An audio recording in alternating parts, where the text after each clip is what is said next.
Pinatawa ng preventive suspension ng Office of the Ombudsman si Bamban Tarlac Mayor Alice Guo at ang dalawa pang official ng Bamban effective ngayong Lunes, June 3. Bukod pa riyan, sinampahan din ng kasong katiwalaan ng DILG si Mayor Guo at ang ilan pang local official dahil sa pagkakasangkot nito sa illegal na operasyon ng Pogo sa kanilang lugar. Naglabas naman ng statement si Guo sa kanyang official account. Sinabi nitong tinatanggap niya umano ang laging pasya ng ombudsman. Nasuspindin siya ng 6 na buwan sa kanyang pamumuno sa Bamban Tarlac. Gayunpaman, ayon kay Guo, lalaban umano siya kung ito ang paraan upang malinis ang kanyang pangalan. Handa din daw siyang makipagtulungan sa mga kinauukulan upang malaman lamang ang katotohanan. Matapos ito, nagpapasalamat si Guo sa mga taong patuloy na sumusuporta sa kanya sa gitna ng kinakaharap nitong kaso. Pag-amin ni Guo, nasasaktan umano siya sa mga nangyayari sa kanya ngayon lalo pat wala umanong katotohanan ang mga ibinibintang sa kanya. Sa huli, sinabi ni Guo na kahit suspendido daw siya ay ipagpapatuloy pa din niya ang kanyang pagtulong sa kanyang nasasakupan.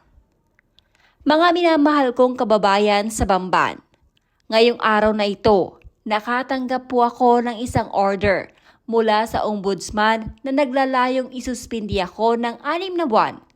Ako po ay sumasang-ayon sa proseso ng batas at tinatanggap ang pasya ng ombudsman. Pero ilalaban ko ang aking kaso.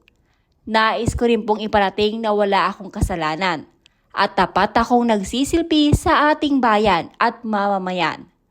Naniniwala ako na ito'y pagkakataon upang linawin ang mga paratang laban sa akin. Ako ay handang makipagtulungan sa mga kinauukulan upang masiguro ang katotohanan at hustisya. Malugod kong pinasasalamatan ang inyong walang sawang suporta, pagmamahal at mga dasal sa panahong ito ng pagsubok. Ang inyong pagmamalasakit ay nagbibigay sa akin ng lakas upang harapin ang ngayon at ang bukas. Napakalungkot po ng aking nararamdaman dahil na rin sa mga hindi totoo at masasakit na paratang. Parang nauna nang may hatol sa akin bago pa man ako marinig. Ito ay isang paglabag sa aking karapatan bilang isang tao at bilang isang pinunong hinirang ng inyong boto.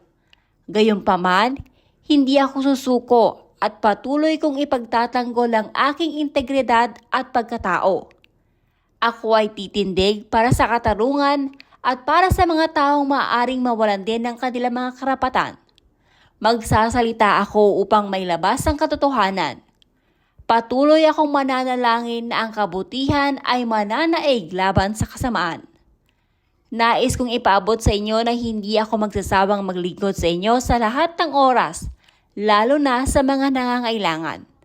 Nandito pa rin ako, handang tumulong para sa lahat ng kabataang Bamban, sa lahat ng mga matatanda, kalalakihan, kababaihan, maging LGBTQ ka man, para sa lahat ng inaapi, mahihina, nawawala ng pag-asa, sa lahat ng mga vulnerable at disadvantaged, sa mga negosyante, guro, mag-aaral, TODA, religious groups, farmers group, mga katutubo, tatay, nanay, ate, kuya at sa lahat ng mga kabamban, umpisa pa lang po, hindi ko kayo iiwan. Dahil sa inyong suporta at pagmamahal, patuloy akong lalaban. Mahal na mahal ko po kayong lahat. Lubos na gumagalang, Mayor Alice Guo.